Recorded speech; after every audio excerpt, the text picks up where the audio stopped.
¿Has terminado de estudiar, quieres dedicarte a la programación, pero no sabes por dónde empezar? Quédate en este vídeo que te doy un par de herramientas que he adquirido bajo mi experiencia personal. El primer punto que tienes que definir es cuál va a ser tu stack tecnológico.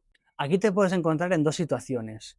La primera es que tengas muy claro a qué quieres dedicarte y la segunda es que no. En el caso de que tengas claro a qué dedicarte, lo único que tienes que hacer es investigar para esa temática cuál es el stack que más está usando y cuál es el más recomendado. Porque, por ejemplo, si quieres ser desarrollador de videojuegos o científico de datos o algunas otras temáticas muy específicas, existe un stack definido para ello.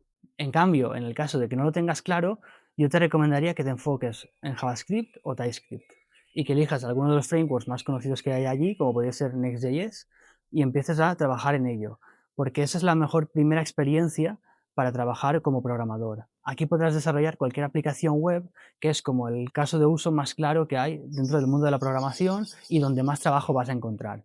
Si no te convence o no lo tienes muy claro, otra buena opción es empezar a programar en Python. Python es el lenguaje más sencillo de aprender y además tiene muchos casos de uso. Tiene frameworks de front y de back y además se usa mucho, por ejemplo, en ciencia de datos que comentábamos anteriormente. Entonces también es un lenguaje muy recomendado porque además te permitirá aprender muy rápido a programar. Por último, creo que también tengo que mencionar algunos lenguajes y algunas tecnologías que también se usan bastante, sobre todo en empresas grandes y en entornos como pueden ser bancos. Y esto sería, por ejemplo, usar Java y Spring Boot o quizás también Go o Ruby. Estos lenguajes sí que son un poco más complejos, sí que cuesta un poco más de aprenderlos, pero si por un casual tienes muy claro que el tipo de empresa o el tipo de proyecto hacia el que quieres ir es de ese tipo, pues también te los podría recomendar porque también son más usados.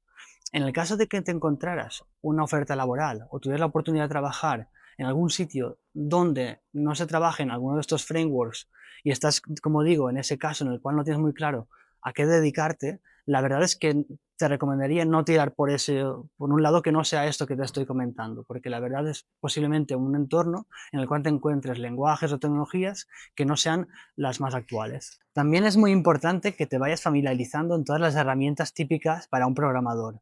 En ese sentido, te voy a recomendar que investigues respecto a los IDEs, que son los editores de código, donde vas a poder tanto introducir como ejecutar código. En ese sentido, yo uso Visual Studio Code. Luego, además, hoy en día es muy importante que ya tengas tu herramienta de inteligencia artificial. Hay muchas y sí que es cierto que esto ya implica un pago. Siempre tienen una suscripción mensual y como cuesta dinero, si es que por ser estudiante o lo que sea tienes alguna de forma gratuita, pues te voy a recomendar que simplemente uses esa. Si es que quieres ir un poco más allá y empezar a invertir en ello, la herramienta de IA que uso yo es Cloud Code. A partir de aquí, te invito a echarle un ojo en mi canal porque voy a ir subiendo y he subido otras herramientas que son interesantes para el día a día de un programador o de alguien que se interese por la IA o el desarrollo de software. El siguiente punto del que quiero hablar es el salario. En cuanto al salario, lo que quiero decir es que en esta primera experiencia no me preocuparía tanto por cuánto estoy cobrando. Es decir, tú aquí lo que quieres es conseguir experiencia y empezar a convertirte en una pieza valorada dentro del mercado laboral. Por tanto, yo aquí no me enfocaría tanto en si te van a pagar mucho o poco.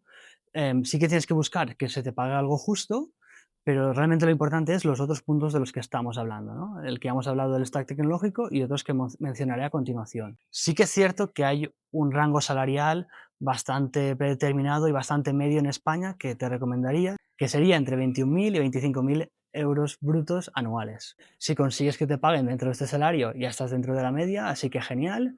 Y como digo, si no y te quedas un poco por debajo o lo que sea, pues tampoco te preocupes, porque aquí lo importante no es lo que vayas a cobrar ahora, sino lo que estés cobrando dentro de 5 años. Es decir, esto es una carrera de fondo y no te puedes cegar solamente por lo que vas a cobrar hoy en día. Y relacionado con lo anterior, hay que hablar de las condiciones. Sobre las condiciones, voy a decir que hay muchos tipos de condiciones, vas a encontrar tantas condiciones como empresas hay.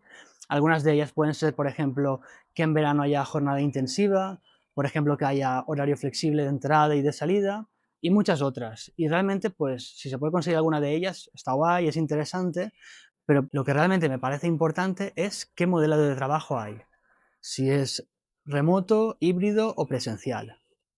Algo muy interesante sería que consigas o un trabajo remoto o un trabajo híbrido, porque el hecho de que puedas tener más tiempo para ti mismo te va a ayudar a poder seguir formándote y a tener más tiempo para ti. Al final se pierde mucho tiempo yendo de casa a la oficina, de la oficina a casa, Y en ese sentido, si consigues tener más tiempo para ti, te va a permitir seguir creciendo más rápido. El poder trabajar todos los días desde casa, o quizás ir 2 días a la oficina o 3 días a la oficina y el resto estar en casa, pues sí que te va a ayudar a poder seguir creciendo para esta carrera de fondo que mencionaba anteriormente. Como siguiente punto, y algo muy a tener en cuenta, esto sí que me parece realmente importante, es el equipo y la metodología. En cuanto al equipo, me fijaría tanto al tamaño del equipo como también a qué tipo de personas en cuanto a expertise te vas a encontrar allí. En cuanto al tamaño, pues puede pasarte que te encuentres en una oferta laboral en un entorno en que vas a estar, por ejemplo, tú solo. Claro, si estás trabajando tú solo y todavía estás empezando, ¿cómo vas a aprender? Es imposible. Vas a tener que buscarte tú la vida todo el rato y no tienes a alguien en quien fijarte para seguir formándote. Por otro lado, y enlazado con esto anterior, pues sí que es cierto que si hay personas que están trabajando en el mismo stack que tú, pero ya tienen unos cuantos años más de experiencia que tú, esto te va a permitir a seguir creciendo y cada vez mejorar y aprender más en ese stack tecnológico. Luego viene la parte de la metodología y aquí sobre todo me fijaría mucho en que te encuentres en un entorno en el cual no haya micromanagement, en el cual tú seas libre, puedas tener esa flexibilidad de aprender, te dejen hacer cosas, te dejen brillar y no estar siempre encajonado en lo mismo todo el rato. Esa sería la única prioridad que me fijaría en cuanto a la metodología. Hoy en día es muy conocida la metodología Scrum, las metodologías ágiles, todo esto. Y bueno, está bien si te puntualizan o si te dejan claro que esa es la metodología usada en ese entorno y sobre todo encontrar un jefe que te valore, que te permita crecer y que te lleve de la mano. El siguiente punto es qué tipo y tamaño de empresa escoger. En primer lugar está la elección del tipo de empresa y en esto me refiero a si escoger un cliente final o si coger una consultora. Yo aquí no dudaría y cogería cliente final, porque en el entorno de consultora lo que va a suceder es que vas a estar en una empresa que a su vez otras empresas son sus clientes, es decir, vas a tener clientes dentro de la propia empresa. Y eso la verdad es que es una dificultad añadida dentro de empezar a trabajar. Así que la verdad yo optaría por cliente final. En cuanto al tamaño, pues te puedes encontrar empresas pequeñas, medianas, grandes, multinacionales. Y aquí no hay nada que esté mejor o peor. Yo sí que tengo mi propia preferencia y es que preferiría trabajar en empresas pequeñas o medianas, porque ahí son entornos en los cuales vas a poder desarrollarte mejor. Vas a poder aprender más cosas, te van a dar más libertad, vas a tocar más tecnología. En cambio, en una empresa grande o en una multinacional vas a ser algo muy pequeñito dentro de algo mucho más grande. Y esto lo que va a provocar es que siempre estés muy encasillado haciendo todo el rato lo mismo, ¿no? Eres una pequeña tuerca dentro de un gran engranaje y por tanto no haces muchas funcionalidades diferentes. Y por último, es muy importante comprobar el ambiente de trabajo. Existen muchos portales como Glassdoor donde puedes introducir el nombre de la empresa donde quieres empezar a trabajar y ver qué ambiente de trabajo hay allí. Si hay ambiente tóxico, si hay muchos despidos, si te miran mal por salir a tu hora y muchas otras cosas que podrás encontrar en este tipo de portales, esa empresa no es para ti, te recomiendo no acercarte para nada. Entonces ya hemos hecho un repaso de todas esas herramientas para saber elegir la empresa donde trabajar, pero ahora vamos a hablar de cómo hacerte visible para que esas empresas quieran trabajar contigo. En ese sentido, vas a tener que tener 4 herramientas listas para hacerte visible. En primer lugar, tienes que tener un PDF que sea tu currículum, donde expliques todo lo importante sobre ti. Dónde has estudiado, qué cursos has hecho, si tienes idiomas y cualquier otra cosa que pueda ser relevante a la hora que te contraten como programador. Toda esta información también la tendrás que introducir en LinkedIn. Tendrás que tener una cuenta de LinkedIn donde también podrás empezar a buscar empleo. Además de esto, algo en lo que se van a fijar los recruiters a la hora de llamarte y de contratarte es si tienes GitHub. En GitHub podrás subir algunos repositorios y algunos proyectos públicos y de esa manera demostrar que tienes conocimientos en el stack para el cual quieres empezar a trabajar. Y por último, como opcional, pues también es interesante tener una página web donde a su vez también cuentes todo lo que hemos hablado en esos anteriores puntos. Si quieres empezar a programar y no tienes muy claro cómo, y te parece interesante TypeScript y específicamente el framework Nest.js, te recomiendo que eches un vistazo a crea.mba.